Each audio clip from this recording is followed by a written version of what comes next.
I am here in Montreal, and we are sitting in the back area of Mckiernan.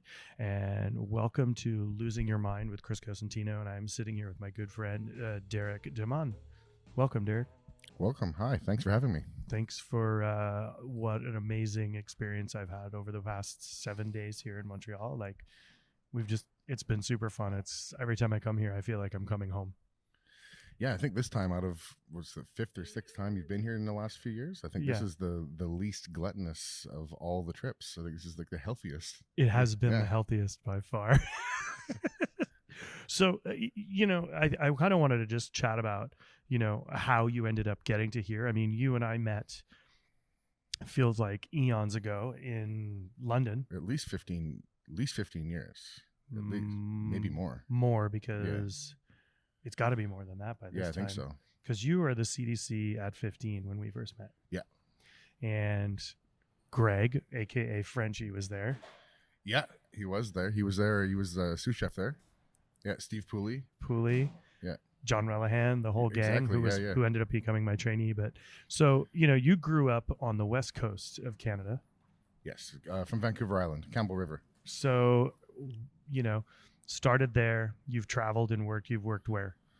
When I left Campbell River, I went to Nanaimo, the city with no pity, as everyone knows it. But I did cooking school there, and then went and did my apprenticeship in Victoria. Worked at a few places in Victoria. Then I decided to pack up and very hastily, with not too much money, move to London, England, which the exchange rate for Canadian dollar towards the sterling pound wasn't so great. What was it, like 4 Canadian to 1? I think it was about 2.65 or 2.75. We get hosed too. Yeah. It's horrible. Still to this day, it's horrible. Yeah, especially for Canadian dollars. What do you call it? The Conexico? Our money's Canadian not worth peso? that much, eh?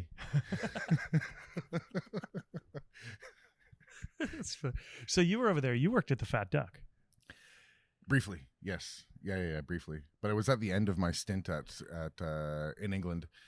I about just under 5 years at 15, and then I went did a trial at the Fat Duck. I stayed there for a little bit, but then I just decided to come home. I was tired after 6 days a week for 5 years, and it was busy. 15 was a very, very busy place, and obviously the notoriety of Jamie that came along with it. But we were putting out amazing food, and it was a lot of work with the trainees and the students and everyone that came through. So it was, So I mean, that's let's just talk about that from a educational perspective. That was a whole slew of different style of staff. I mean, you were training people from ground up. Yeah. So basically what happened was, in the first induction of trainees, there was, it was 15 was the address, and also he was going to take 15 trainees. I think there was about 35 people that applied, and they took 15. By the time, and then they did the show. By the time the second one came around, it was over 10,000, and then it was up to 25,000. So, there was a lot of people that, wanted to be a part of it because they wanted to think they could get a TV show out of it and stuff like this. So there was a lot of sort of HR weeding out people until they got to, a certain amount of trainees that we would take on sort of team building exercises where, to see how they deal with things under pressure, blindfold them and have them try to set up a tent, and see who's going to fucking lose it. Maybe they're not the person you want walking around with knives in the kitchen, But it was really interesting to see, and there was people that stood out as clear leaders, and there's, in those first 2 years of the trainees, I mean, you had John Relihan. You were there when John was actually in the kitchen. Yep. There was a lot of people that came out of there, went on to do great things. It was Tim incredible. Trullo is doing, and Padella is doing fantastic. He's actually coming to do a dinner in September, end of September. Oh, that's amazing. Maison Publique, yeah. I mean, I think about all that crew that came through, and there was really, really amazing. I mean, I was there for the first graduation. Were you? Yeah, it came that first time when Relihan was there. They had the graduation party for that crew, and all the kids were partying like rock stars. Was everyone else throwing food at you from the past? Yes, it was. That was a funny time. So I think, so training all those kids, like weeding the kids out, figuring it all out. I mean, that taught you a whole new skill set that I think most people don't understand. Training. Yeah. I mean, what it did really, really teach me was something I find very fundamental, is like discipline through positivity. And I think that I still use that mantra today, where I can teach you, how we do things here, how we cook here. I'd like you to come in with a great attitude and enthusiasm. We can show you, no matter what restaurant you're in, if you're teaching through discipline, through positivity, you can teach them how to cook. I can't teach you how to not be a cunt. So, so the attitude part doesn't do it for me. It's enthusiasm. If you can't make anything, we can show you how to do it here. And I'm, over the years become pretty patient and tolerant in that way. And it really helped me on a personal level as well. And being so, I learned a lot there. If you're working long hours in kitchens, 14 hours, 12, 14, 16 hours a day, if you're on edge yelling and screaming for 12 hours a day, how can you be normal for the other 4 to 5 that you're awake? It's impossible. So yeah, it doesn't work. No, it doesn't work. So you have to find that balance, and cooking is making people happy, so you should be able to be happy doing it, all around, everybody. And I think that's really interesting, because I think a lot of people, I'm sure just as much as yourself as I did, we came from a very different educational style. 100%. And when I showed up in London, I was, guns a-blazing, gung-ho, and, learned after the first batch of trainees, that these people, the students that were coming in, had maybe seen a few more things that me or you had. So it was you had to be understanding and almost sympathetic, because some of them were quite sensitive to, high stress, high pressure, sort of situations. And it's not like we didn't know where they came from or what had happened or what had gone on in their life, or if they had lived a little bit in the street, or if they had got arrested, or if they just were luck of the draw. We weren't privy to any of that information, so there was no it was a blank slate. You couldn't judge anybody. You just treated everyone exactly the same. And that whole program gave kids that didn't have opportunity or disadvantaged was, I think that's probably the best term to use, right? Disadvantaged youth, the opportunity to build a skill and grow. And hope. Like a lot of the, as it progressed and it went on of being there, you sort of tried to, you could get a idea of maybe where some of them had come from and what some of them have been through. And, there was counselors and people for them to talk to, but also they'd also confide in you as well. So, like I say, some of them had seen a lot more than, the average person. And this was, they didn't want to be a TV star. They didn't want to be, like the next big thing. They were just happy to sort of have an opportunity, because nobody had really given them one before in the past. It's pretty amazing. And it was a very noble gesture of Jamie to do that. And, nobody had really gone down that road before. And, to make a nonprofit restaurant, right out of the gates, was, most restaurants are nonprofit. Yeah, let's just be honest. But this was an actual nonprofit. Yeah, definitely most restaurants are nonprofit. So you left London, and what was next? I left London. I did some traveling around Italy. I just wanted to see a little bit more of Europe and stuff like this. And then I moved to Montreal. I'd never been to Montreal before. I bought a one-way ticket. I landed here. It was actually in June, right before the summer, and I took the summer off. I did that route. This I'm going to take the summer off, And so I did that. Drove across Canada. I'm back. Went to visit parents. Went and visited friends. And then just like, okay, I need to join the workforce in Montreal and see how that goes. And is that when DNA started? No, I was catering privately out of a private club for people in Upper Westmount and stuff like this that wanted, cooking classes at home and dinners and this and that. And I sort of, my name started going through the little circuit. And actually, a funny story, like I applied at Globe when Dave and Fred were at Globe, and Fred brought me in for an interview and then no-showed to the interview. It's true. It's true. He says he remembers it. I believe him, but I probably wasn't the first person he no-showed to an interview. But I showed up there, I was waiting, and they're like, just hang around, wait for him, he should be back any minute. And then time went by, and I was like, no, he ain't coming back. He's gone for the day. But now here we are, 12 years later, we're business partners. So, but yeah, so, and then, I was catering out of a private club, and then the owner of that club actually approached me, and he said he really would be interested in doing a restaurant? Would I be interested in doing a restaurant? I said, sure, why not? And that's when DNA came to be. So we met up with Alex, who was a partner there, and that was a classic, more of a cautionary tale of what, you know, a lot of things that, same scenarios that people that don't have enough experience fall into when they're opening a restaurant. Percentages and amortizations and stuff, and people having multiple businesses and moving money around, and you really working really hard, but, you know, not gaining any ground financially, because you'll never be a partner. You'll never be this. It's just a very romantic story that you are the partner here, and you do have a final say. But that being said, it was a great experience in my life. Like, I thought we did amazing food. We had, you know, great service staff, a very interesting wine program, one of the first all Canadian wine lists in Quebec. And we were pushing the envelope as far as food went, and you know, lots of tableside service, homemade pastas, you know, bread service alone. There were 7 types of bread that went to the table. You know, and that's it. It was just I just wanted to show. In hindsight, it's maybe showing off a little bit or this and that, because it was a lot of work. But that was 4.5, almost 5 years of DNA. Yeah, and you came and did a dinner, and I came out for the Festival of Lights. Yeah, which was super fun with Elizabeth Faulkner. Exactly. Yeah, exactly. Yeah. And I think I mean, you just said something I think is really interesting. It's like when we all get that first opportunity, it's almost like we grind ourselves into the ground, because we want to show everything we can do. Yes. And in hindsight, you end up realizing that it becomes too much. It's not sustainable. I mean, you have to, and everyone's guilty of it.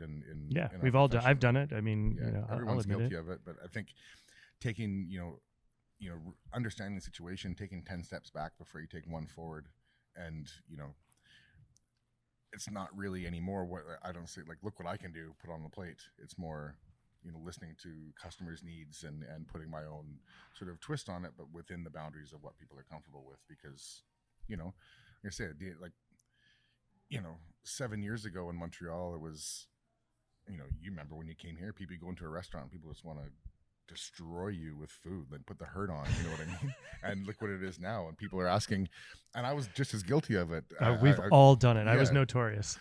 And yeah, you destroyed me. I was notorious for destroying people as well. And I think it was really about, like, I think about it at that time, we wanted to show everything we had, because it was like, okay, this is the opportunity we have to, like, cook for this person, and it's like, go, give them everything. And then they walk out and they're like, well, fuck me, I just got destroyed. I have gout and I can't sleep, and it's awful, you know. And fast forward to today, in the week you've been here, I mean, everyone's not in that situation anymore. Nobody really wants to do that anymore. Everyone's, here's 4 courses, let me know if you're still hungry after, and we'll send you one more. If you're still hungry after that, we'll send you another one. Yeah. You know, and very vegetable forward this time of year. I mean, you know, Montreal is, you know, we're blessed with 4 seasons. So, you know, in the summer, the market, everyone gets very, very excited, because it's apparent in everything we've had on this trip is it's super vegetable forward. Yeah. And, you know, we look with jealousy, you know, when you're posting in March with asparagus and this and that, it's like, we still have 3.5 months to go before we're seeing asparagus. But when it comes, you know, the market's full.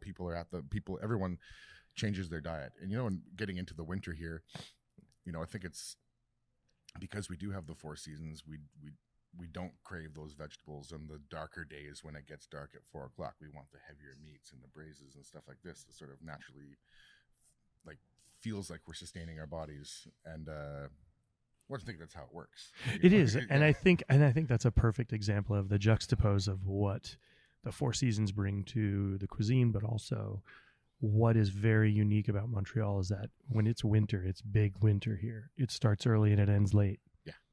And it's really about sustaining yourself. And it's like watching everybody put up preserves and put up jams and put up tomatoes and be ready for the winter to bring that stuff out. It's happening. And it's been happening in every restaurant I've been in. Yeah, that's a huge part of the culture. And it's not just a thing where it's, you know, you notice it now with the younger generation, you know, back when I first started cooking, my mom had always done canning and preserves, and her mom had always done it, and my dad's mom had always done it, and I didn't really care too much about it because I was a 21-year-old guy. You know what I mean? But as you mature and get a little bit older, you start to think like that's a really interesting tradition, and I really want to pick up on that. And then maybe it becomes a bit of a hobby, but then you start to realize that it was an actual necessity as you mature a little bit more, and how nice it is in a restaurant situation. It's not just, hey, look at all the preserves I can do, but when customers come in March, and it's just like, oh my God, more orange veg and more root veg, and you're just like, hey, listen, you know what? I've got asparagus from last June, Quebec asparagus. Here's something green, and it is very, very nice. It's a breath of fresh air, and I think that sort of segues into what I think the most Canadian ingredient of all everything is just white vinegar. I think it's the most important ingredient in Canadian cuisine because it's on everybody's shelf. Everybody uses it, whether pickles, preserves, salad dressings, everything it's Allen's white vinegar. Really? Yeah. Not champagne vinegar, not white wine vinegar. White vinegar. It's the noblest of vinegars. It's the underdog. Everyone casts it aside. They want fancy vinegars and stuff, but what do you pickle with? Plain vinegar. Yeah, that's it. Because you want the flavor of the product to come through, not the... Yeah, and it's not, you have the, like balsamic vinegar of, fancy. Yeah, but you're not going to pickle in it. No, you're not going to pickle in it, but I mean, how special is it really? There's like, it's lies.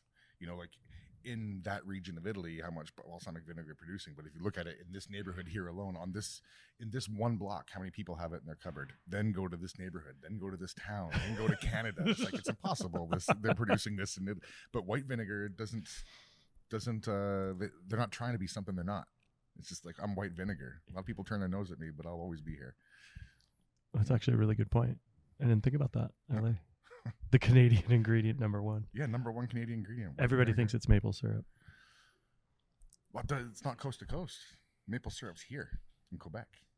Maybe a little bit in Ontario and stuff like this, but predominantly it's here. So out west, they don't get maple syrup. Well, they get it because it comes from Quebec. Comes from Quebec. But as far as coast to coast goes, you look up even in Newfoundland, like they have a traditional dessert dish is vinegar pie. Yes. And it's delicious. Vinegar is universal, coast to coast. That's really interesting. The light bulb just went on. It's a first. The light bulb went on for a change. So let's back to DNA, and DNA has since run its course. Yeah. And so what happened next? At the end of DNA, I was, I don't take defeat very well. So it's not. I just I'm a fight, not a flight. And so I was looking for a space, actively looking for a space, and I found one. It wasn't far. I used to walk by with the dog and stuff like this, and it was empty for a year and a bit, year and 3/4, something like that.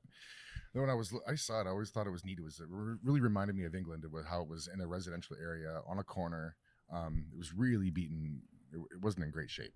Nobody had really taken care of it and stuff like this. And, 2 winters, Mother Nature wasn't that kind to it either. But I did notice when I was looking for a space actively that people were coming, there was mail in the mailbox, then there was no mail in the mailbox. So somebody was picking up the mail. So I started leaving letters. So I'm interested in this space. 6 weeks went by, and then finally he wrote back. So went in, negotiated everything like this, and bought the space, and then realized like, wow, that was all my money. So I ended up talking with Jamie, who very graciously lent me some money, and as long as I paid him back, which I did, and it took a while, but I did it. I did it, and then built it out. I had a friend who was a woodworker / inventor. He calls himself an inventor, but mostly woodworking, builds old school bars in New York and Connecticut. But he's actually from Quebec, and his name is Welcome Bienvenue. True name. His real name was Roger. up until he was 19, and his last name was Bienvenue, and he thought it'd be hilarious to legally change his first name to Welcome. Let's Welcome Bienvenue. That's genius. Yeah, and he's amazing. So he builds we had a 5-minute conversation. He says, "What are you looking for?" I said, "I want it to look like it's been here 100 years." He says, "I know exactly what you want." So then we worked together, and I was his sort of schlep and cut wood and painted and sanded, and he built everything. And then it came to be, and it's been 7 years now. Yeah. So Maison Publique is, to me, one of these very special places. I don't think there's anything else like it. I mean, I send tons of people, and you know that because I'm like, all right, here they're coming. Just have a heads up. But I think there's so much to say about it. It feels like you, and that's the goal. And I think that's why, you know, you and I are very similar in a lot of ways. I think so. And you know, yes, but I'm just not ginger on the top, just on the bottom.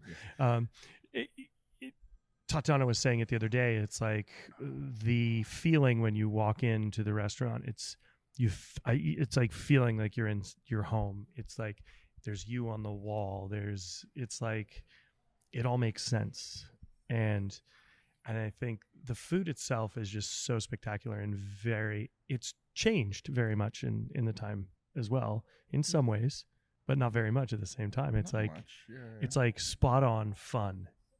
Like you're having fun and you can see it. And that's the ultimate number one thing is like the amount of fun that's had in that restaurant. Yeah, we just try to, I mean, like I say, you know, you learn and grow, mature, and taking 10 steps back before you take one forward is really how. That's not the easiest thing to do, is it? It's not. Like you say, we're similar. We both, and I know you do it too, overcomplicate things all the unnecessarily. All the time. All the time. When it's just like, no, you don't need to do that. You don't. Yeah, you need. You just. All the time. Constantly. And I'm really trying to. I've learned a lot over the years, and you know, really, you know, fought with myself to not overcomplicate things. I still do it, but usually somebody there talks some sense into me and just like, no, come on. You're like, you know better than this. Well, why are you doing this right now? But yeah, we just wanted to make it feel cozy and warm, and you know, and feel like it's been there forever. You know, sort of that Cheers vibe. You know, where you walk in and we have a lot of regulars that. Well, there was a Norm experience when we were there the other day at the bar. Yeah. Dude's from Boston, ironically. Exactly. Yeah, true. Yeah. The guy takes the notes. Yeah, and it's. But I mean, like even on your business cards, it's like it's a playing card, but Gloria's on there, your dog. Yeah. And your son Felix. Yeah. I just thought it's not a, you know, it looks like a pub, but it doesn't serve pub food, you know? No. But every pub, you know, has to have that sort of, you know, has to have the deck of cards. And that had nothing to do with me. I wanted the deck of cards, and I had picked out pheasants and all this other sort of stuff that you'd normally see. And Farah, who does all the graphic design, she's like, send me this. And it was hilarious. And actually, Felix at one point had a cleaver in his hand, but he looked too much like Chucky from Child's Play. So we had to like make him look a little bit nicer. So they swapped out the cleaver for a trifle, and yeah, and then the dog is just like a dopey basset hound, so it's hilarious. But you know, but the decoration and everything, that was a lesson in patience as well. It's like I wanted to put everything up, and Welcome's like, just because you like it doesn't mean it belongs on the wall. It will come. You know, like stuff will organically start to arrive, and then, you know, you put things up. Customers started bringing things to go on the wall, and then now it's just I had to build shelves for clutter, and now it's just cluttered. But good clutter. Yeah, but it's organized clutter. Oh yeah, I mean you have wrestling pictures, you have hockey photos, you have crazy books, you have all sorts of stuff. Yeah, like people send us and bring things all the time. It's funny. You have to hide things. There's hidden gems in there if you look. Yeah. There was well, we've since got rid of all of the sex toys that were hidden around the restaurant. There's a couple left if you look hard. There's a couple gems in there. I got the good ones. And I'm pretty guilty of sending you some of those as well. Yes, very much. Yeah. So since I was very fortunate enough to come up here for the 5-year party. Yes. And that for me was a huge, it was an honor. I mean, my book was launching, and I made it adamantly clear with my publisher that I had to do a dinner in Montreal. Yeah. That was my number one thing. And you were like, oh, this is perfect because we're going to do a 5-year. And you turned it into, you had already had, Pierre coming. Yeah. It was big. Yeah. And you said, I'm going to be in Montreal these dates. My book's coming out, as you know. I was like, yeah, I know. I was like, so what are we doing? And it was that was it. And you're like, what about this day? I'm like, funny you asked that about that date, because that'd be great, because Pierre Kaufman's going to be here that day for our 5-year anniversary. So it worked out perfectly. And that ended up being one of the funnest weekends of insanity. Oh, it was a riot. It was a riot. He was, what a legend.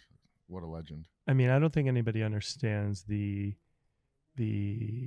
just like the sheer volume of how much he brings to a kitchen. Oh, and the impact he had on, like, you name the 3-star Michelin restaurant, somebody from there came from him, or there's degrees of separation that aren't very far. Oh yeah, I mean, he's the one who taught me how to debone pig's feet.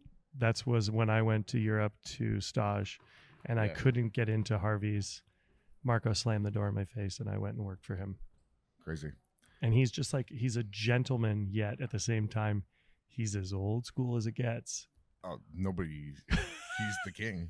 He's the king. He punched us both in the gut. Yeah. And he slapped Harrison inside the head.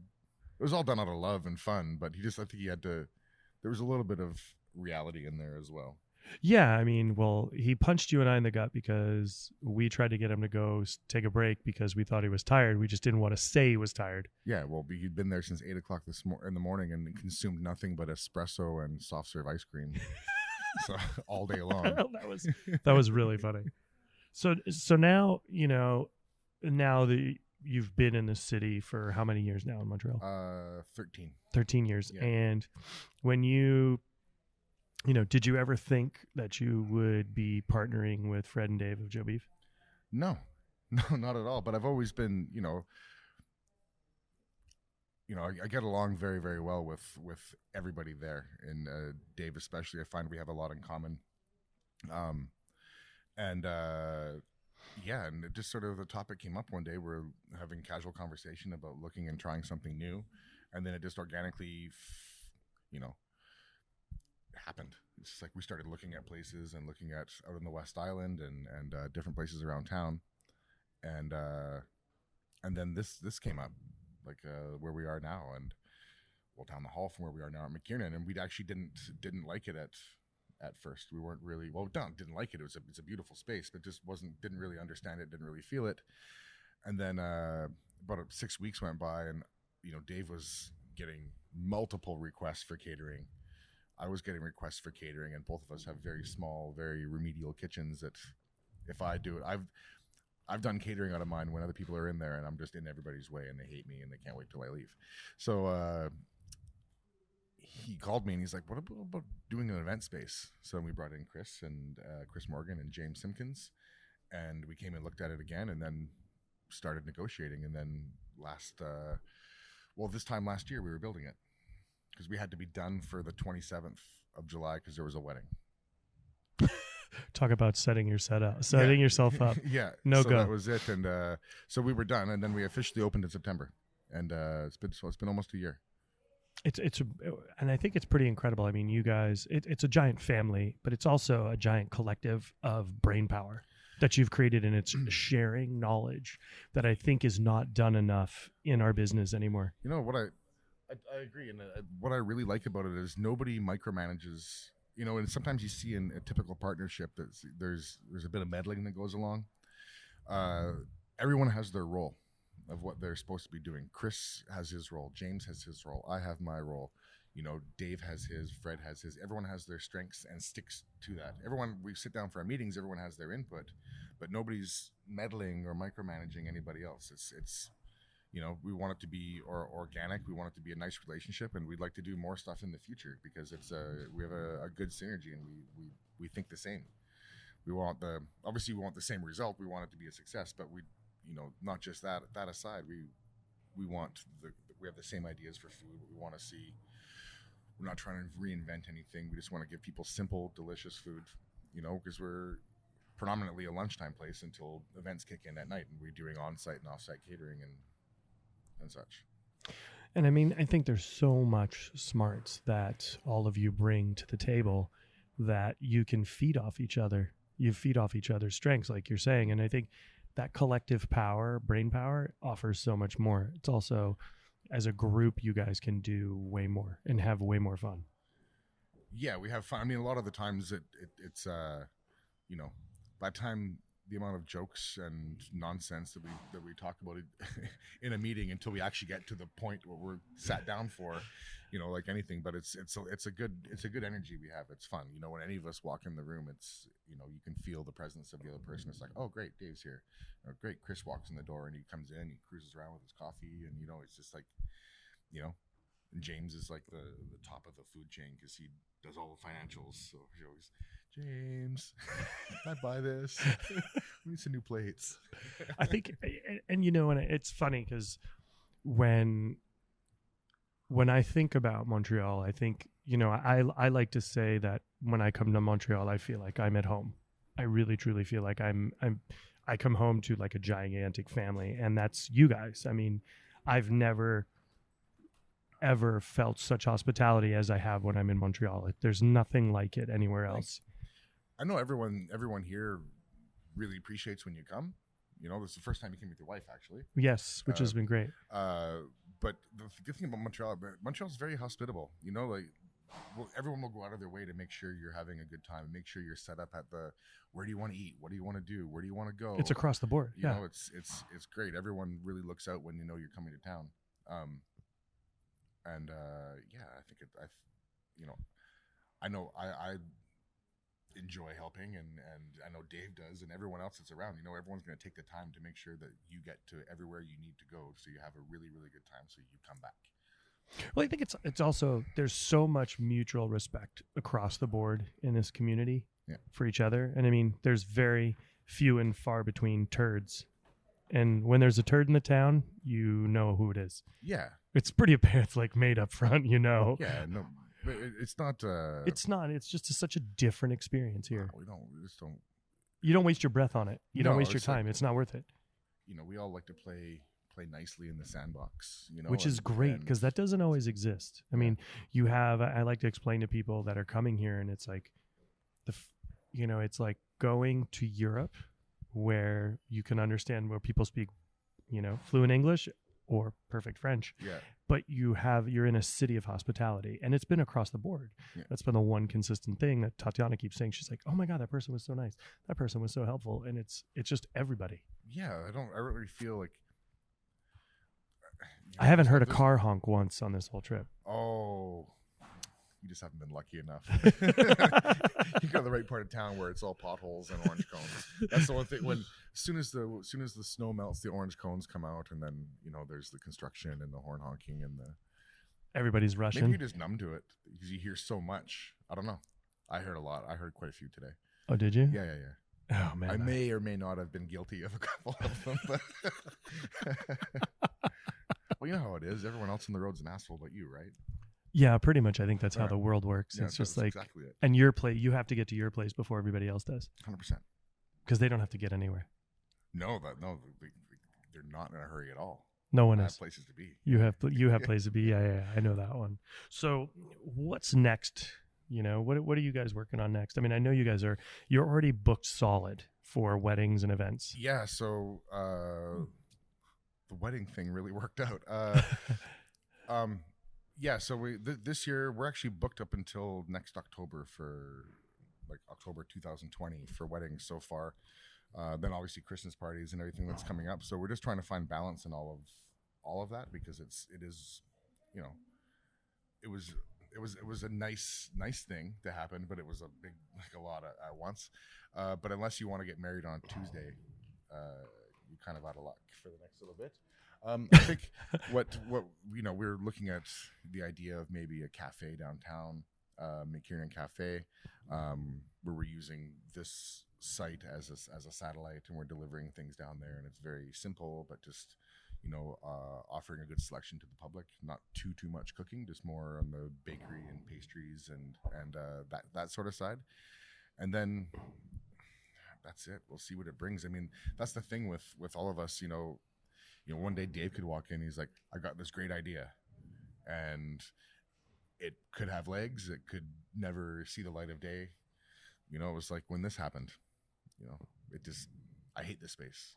And then all of a sudden, I think we need that space. And then there you go. Here we are. Well, it's good because there's a committee of you to kind of just run it through. Yeah, and he's got a great eye for these sort of things, and we're able to execute it. So, right now it's just, you know, it hasn't even been a year yet. So to think what the next thing is going to be, I don't know. But that's sort of what we've been talking about is the cafe route. Just give that a try. It seems to work well here, and then in a metropolis downtown, it might be something that could work out. Might be a tremendous failure, but who knows? So you know, True North has done very well. Brilliant book. Oh, thank you. And are you working on another? I am. It'll be out October or November 2020. And this is the first I've heard of it. So there you go. There you go. There you go. Oh, you got a book going. Thanks for sharing. You didn't ask. But so I'm doing, it's sort of a follow-up to True North in the same sort of vein, where it's like the regions of Canada like we had before, but more focused on sort of the cultures of Canada within the regions. So same publisher? I don't know yet. So for those publishers out there listening to this podcast, hurry up and call Derek. Thank you. No, we're it's gonna be good. We're starting to shoot first week of August. Nice. Yeah, so it's gonna be fun. There's lots of fun recipes in there. Some of it not as complex as there were some things a little bit. One comment I got with the first book is like, oh, it's great, the pictures are awesome, some of the recipes are hard. I was like, yeah, but that's life. Yeah, that's life, and that's also me trying to overcomplicate things. And yeah, but I think there's something to be said for that. It's like, it's not like Awful Good was an easy book to cook out of. No, 100%. There's a lot of books like that, like Alinea, for example, yeah. French Laundry. You think that's easy to cook out of? No, but people buy them. True, but to have that balance of, that's what I'm going for this time, is sort of the chapters are going to read from easy to difficult, you know. And that's a cool way of doing it. So when you start the chapter, it'll be some simple things, and then it starts to sort of progress. If you want to challenge yourself, there'd be a couple humdingers in there that you can. You mean like the giant seafood monster? Oh, that was crazy. Yeah. We had to drive. Yeah, we had to drive 2.5 hours to Toronto because the ice wasn't right. It wasn't the right ice. Nuh-uh. Yeah. So John Bill, who we were doing it with, oh my God, amazing human, was helping me because he had honest weight, so he was helping me procure all the seafood and everything. And then the ice arrived, and he's like, "It's not the right ice. It's not the right ice. We gotta go get ice." So we drove to Toronto, picked up ice, and drove back because they had to have the right ice. It was amazing, though. That sounds like John Bill. Yeah, it was pretty spectacular. But no, that was fun. But yeah, so it'll still have that coast to coast feel, but just sort of, you know, Canada is multicultural. It's like San Francisco. It's a harbor city, right? It's a port city. So we have a lot of, you know, the Canadian culinary identity, you know, is, you know, vastly different between province and province and within regions inside that province. Quebec being one, probably the most regional out of all the provinces. But what's really nice is we have, you know, a lot of cultures to be able to draw influence from in our cooking, and I kind of want to touch on that in this book because I find it interesting, and you know, I love all foods, and you know, it's also a challenge for me to sort of push and do new things that I've always wanted to do that I couldn't necessarily maybe do at Maison Publique because they didn't fit. But in this book, I'm drawing on, you know, those cultures and friends to help me out and stuff like this with recipes, and there'll be lots of conversations and so on and so forth. So I've heard. I think it was. I'm not sure if it was you or Dave who told me that the first sit-down meal, plated meal, was in Quebec, here in Montreal, with the French when they came through the channels. Sounds like something Dave would say, yeah, but it's true. Like it was like cured ham, oysters, and preserved pineapples. Preserved pineapples. Preserved pineapples. It was actually right down in the Old Port where the original Joe Beef was back in the 1800s. And they were salted pineapples, not salted pineapples. It was a luxury, not sugar pineapples, salted pineapples. Salted preserved pineapples was a luxury item, maybe ahead of his time for the Hawaiian pizza, the ham and pineapple. But but yeah, that was actually, you know, like you say on the East Coast, those were the first people came down the St. Lawrence River, and through where Quebec City would have been, and into where Montreal would have been, and most of the good portion of the old port was underwater. It's crazy. And It's funny because I remember Dave telling me that, and me going back to San Francisco, and like I salted pineapples. I wanted to try it. Man, they're gnarly. Yeah, something. It's but something. But when you're coming across the Atlantic, I guess how long would it? Well, the French stopped in the Andes. Yeah. And grabbed the pineapples, salted them, and then came up. Yeah. And so it all makes sense. And then you start to think about that. It's like oysters, ham was on salt, pineapple. But, and I remember trying to explain that to people. And they're like, I don't understand the pineapple. It doesn't make any sense. And but I'm if you look back and you actually Google it, it was a huge luxury item in Europe. Salted pineapple. Yeah. It's amazing. See, I think that's what's really cool about history. History really kind of dictates. I think it's really important. I think, everything we do is based on technique and history, and everybody thinks they're creating the new thing, but majority of the stuff that's been done has been done before. Yeah. Unless you're Ferran Adria, it's been done before. Yeah, I'm not, like you listen to somebody like Dave speak, and he has so much knowledge about the history of Quebec and the regions here and everything like this. It's very fascinating to hear all these little stories, and you're talking to him. Going to be? Hopefully. Yeah. Is he going to show up?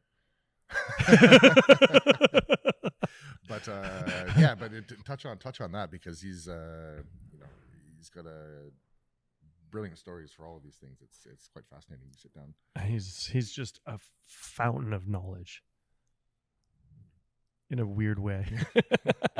he's every time I've always talked to him, he's always shared so much, and I think he's really He's really been super forthcoming with a lot of stuff, So I sent him the picture of us in the boat, and he told me to give you a kiss on your Speedo.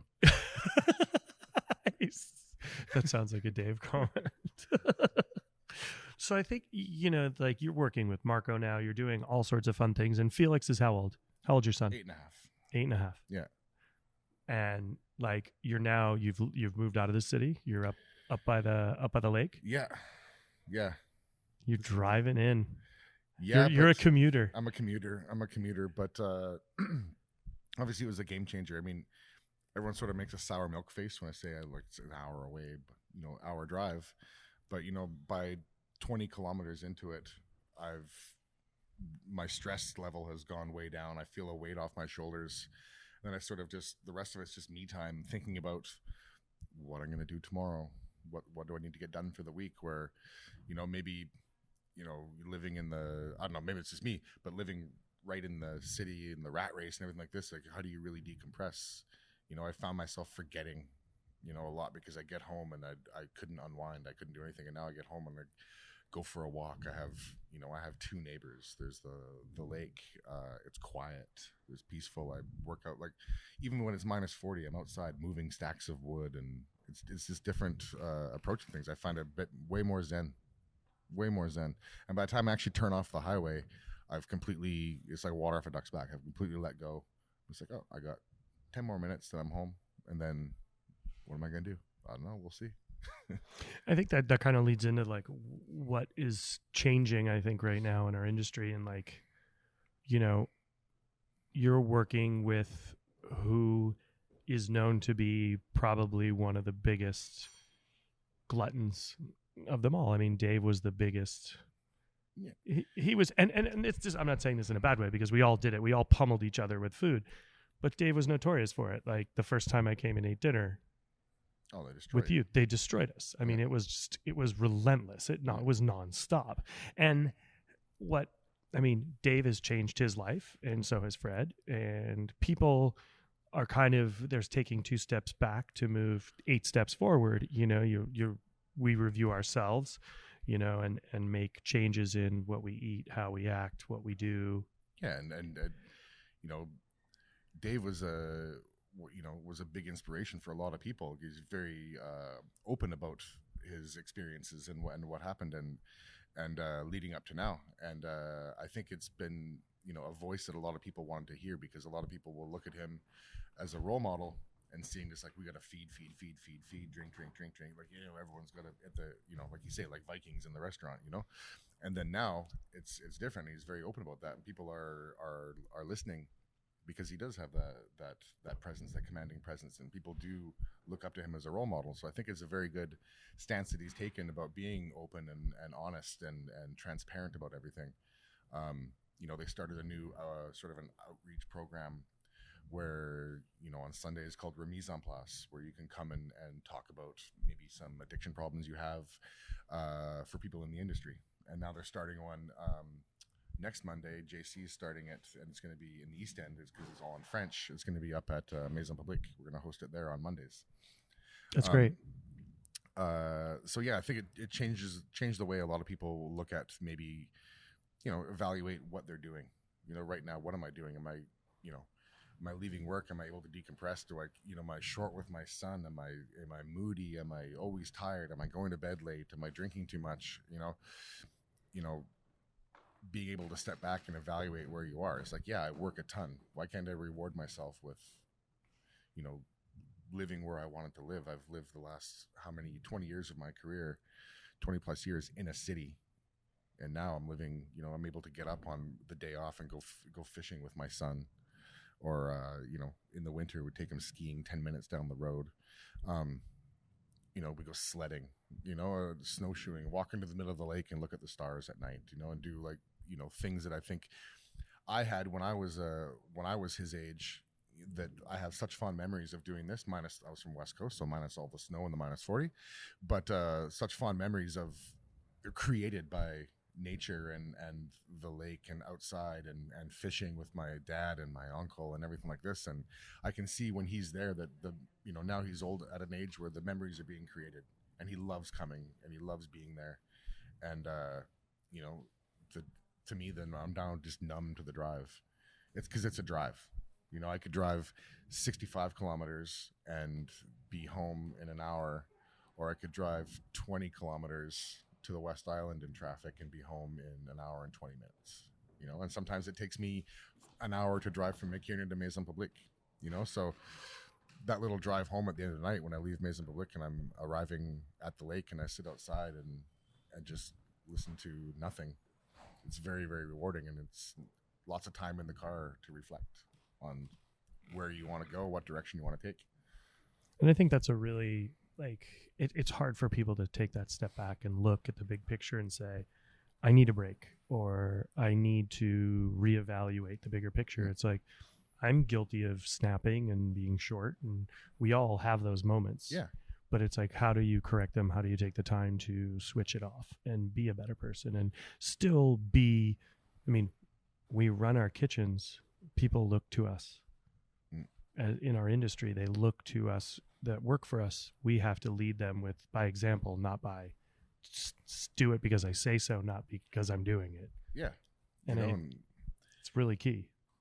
You look at people like Jordan, my chef de cuisine at Maison Publique, hasn't drank in almost 4 years, and he's become such a leader and a mentor to people, basically, telling, smarten up, think about what you're doing and the consequences of things that are happening and the way you're acting, and he can spot it a mile away if you come in and you've had 2 beer or if you had 30 beer last night, you know what I mean?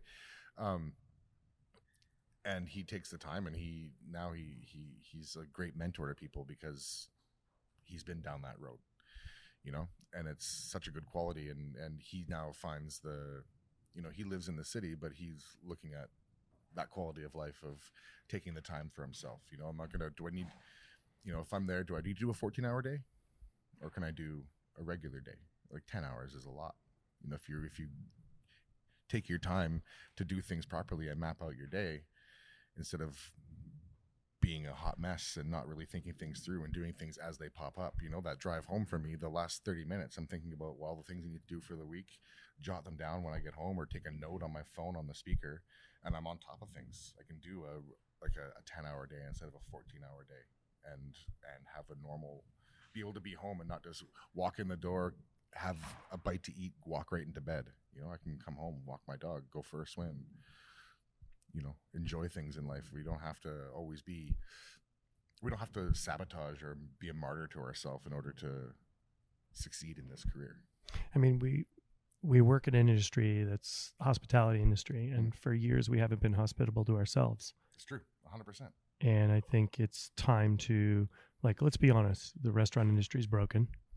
It has been for many years, right? Because we've always put, and there's nothing wrong with putting the guest first by any means. No, it's what we chose to do. It's what we chose to do, but also we have to recognize that we need to take time for ourselves to breathe, to enjoy the moments, to recognize that it's time to step back and, educate, breathe, and evolve. Like I said earlier, I mean, if you yelling and screaming for 12, 14 hours a day, how can you be normal for the other 4 you're awake?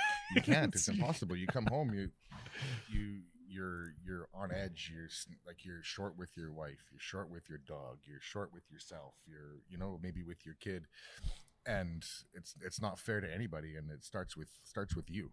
Like, you have to be good to yourself in order to be good to everybody else. And you're not good to yourself, you're not good at your job. No matter how good you think you are, if you're not living a healthy lifestyle, doesn't mean you have to go to the gym 5 days a week or run a marathon, but just like mentally healthy, you're not good to anybody around you. And I think that's a hard thing for people to recognize. What does that mean, being good to yourself mentally? A lot of people look at it and say, well, I'm not eating gluten. I'm not going to drink alcohol. But mental health is a totally different thing in how you approach it and how you get there. And I think for some people it's...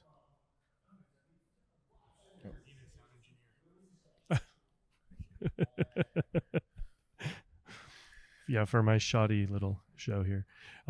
So I think that's a really interesting component that people neglect to really understand. It could be as simple as, meditating or taking yoga or going fishing, because fishing is meditation for some folks. Go for a walk. A simple walk.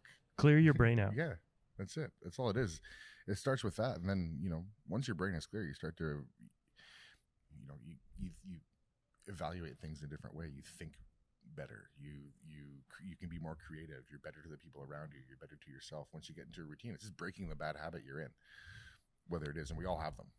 Well, also thinking before you speak. Yes. Stop, think. Just don't let the shit just pour out of your mouth. Yeah. I think that's a big. I'm probably the guiltiest of that right there. Oh, we all are, and in the last, basically 2 years of our industry being under scrutiny, I think we've all, sort of shuddered to think about what's come out of our mouth at one point in time or another, and I've said some heinous shit, like really offside things, like as a joke or as serious, and everybody's guilty of it. But now it's one of those things, like, was that necessary? Was that necessary? And it's like, you're evaluating everything that you're doing. It's like, I don't need to act like that because this is the industry. I don't need to be, this like, bad boy. I'm a cook. Like, you look at me, I can't smile in a picture with my arms crossed and fucking dick all the time. I have to be like always on the go, and it's not necessary. No, you can get everything you need to get accomplished like a normal human being within the confines of, basically a normal day. If you plan properly and accordingly. Mise en place, you mean?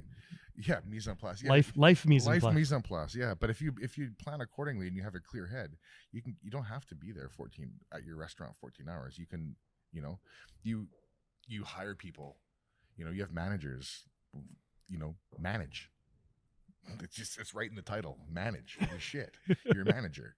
I want to come in and I want to do, be there for the service and be creative and work with the team and sit down and taste things and be, let's start making this bread. Let's start doing this pasta. And gives me time to be at home and research and learn and not just come up with things on the fly because I feel like I need to change, like really think things through. And that goes with personal life decisions as well as professional life decisions. Being able to think clearly about what direction you want to go is going to be, beneficial for your coworkers, employees, your business, yourself, your family. I think that's a really interesting part right there that you just mentioned. Is for years, it's been almost a preconceived notion that we as chefs are to be loud, frenetic, crazy working all the time, like angry. Yeah. There's always been this perception of what we are and what we should be. That, isn't it ironic that, you've had tattoos well prior to being a chef, but now it's like if you don't have a full sleeve tattoo, you're not a chef anymore. Yeah. Which I find to be hysterical. It's hysterical. It doesn't make you a better cook because you have a full sleeve tattoo. No, it just, I don't know. It's just like, I looked at one of the cooks today and he came in, he had his hands tattooed, and I was like, oh, cool. He's like, oh, you don't like him? I'm like, just a couple of career killers right there, eh, bud? And he's like, what do you mean? I was like, he's like, the tattoo artist called on those too, job killers. I was like, yeah. You know, I actually interviewed a gentleman, Jeff Croce. He's a really brilliant tattoo artist in San Francisco, and that was one of the questions I asked him. What do you not like to tattoo? And he said, top of hands and faces. Yeah. He's like, he doesn't ever want to do it ever, unless it's like somebody that he knows is in an industry that won't. But it's changed, right? Like, it's just funny. There was an article I saw the other day. It said, punk band tired of being misrepresented as chefs when they walk into the concert. Where was this? I saw this. It was awesome. I don't know. I thought it was the best article ever. It's a band. I think it was like Direct Hit or something like that. I remember seeing this. It was like a California punk band. Yeah, they're like, we're not chefs. We're just coming here to play. They're like, oh, we thought you were the new chef of the restaurant. Yeah, it's hilarious. Yeah, and this all came out of nowhere fast. It was one of those things. Like, I got tattoos over the course of 15 years, and I know how much they cost. And it's like, I know how much a cook makes, and you just banged out 2 full sleeves and within a year. Like, wow. Well, yeah, like somebody was eating ramen noodles or stealing or only eating staff meal at the restaurant for like years. It's just a totally crazy dynamic. All right, so let's go for a few quick things here. All right, it's like, so nigiri sashimi. Oof. Really? Yeah, really.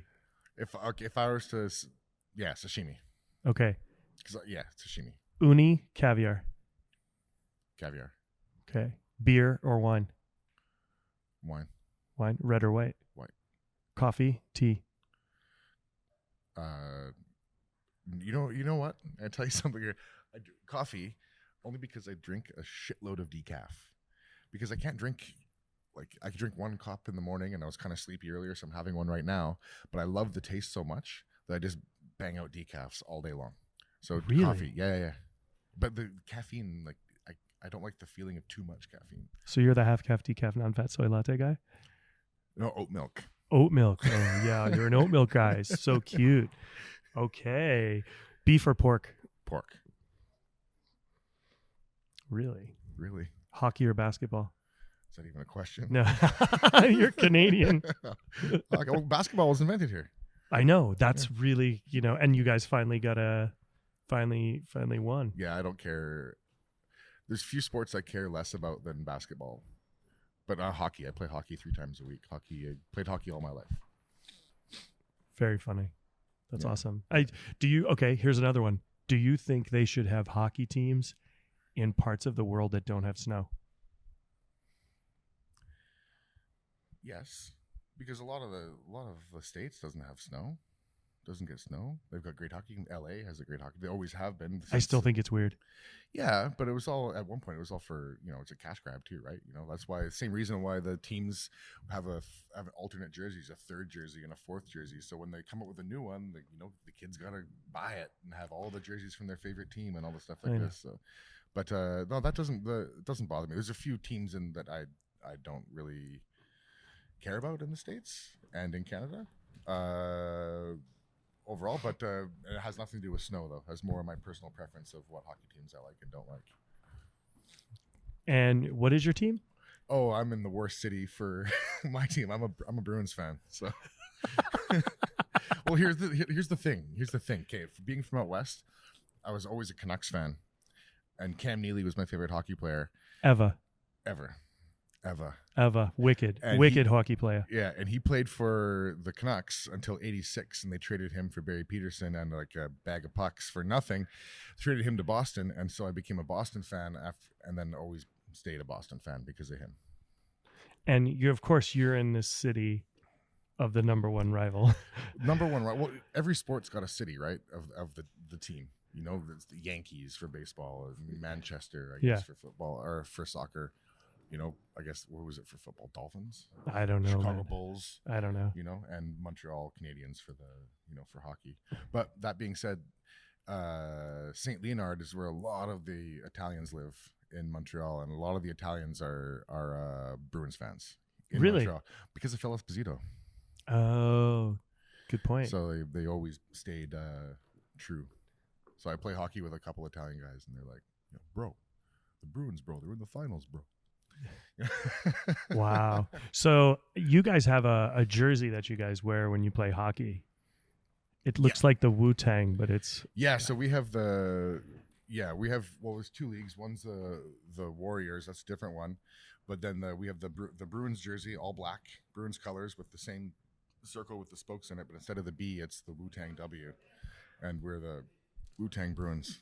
It's a great jersey. That's awesome. It's an awesome jersey. It gets lots of comments. Actually, when the Bruins were playing a couple years ago, playing the Habs at the Bell Center, I got tickets in the playoffs, and I turned the corner onto the La Gauchetière, and it's just a sea of red, white, and blue, like just all Habs fans. And I'm just like, and I started getting like people yelling, pushing as I'm walking through the crowd, stuff like this. But once they saw the front, they was like, oh. They're like, cool jersey. And I was like, yeah, no. They're like, Bruins suck. I was like, yeah, okay, I get with that. I'm sure you get the same treatment when you're in Boston. I get it. Awesome. Well, I'm going to let you go back to work, but I just thanks for taking time. Hopefully you didn't lose your mind, but no, I'm always losing mine. I always like talking to you and gazing into your eyes. Oh, you're my favorite. You're so dreamy, Derek. It's been so much fun to be here, and I can't say thank you enough for your friendship over the years. It's been likewise. It's always been inspirational, and every time I got to go to San Francisco, you were always hospitable and showed me a good time. I feel it's like brothers of another mother. Yeah, especially the nose to tail events where, just like I can't even deal with the stages right now. You deal with that. I gotta go deal with something else. It's like, okay, I got it.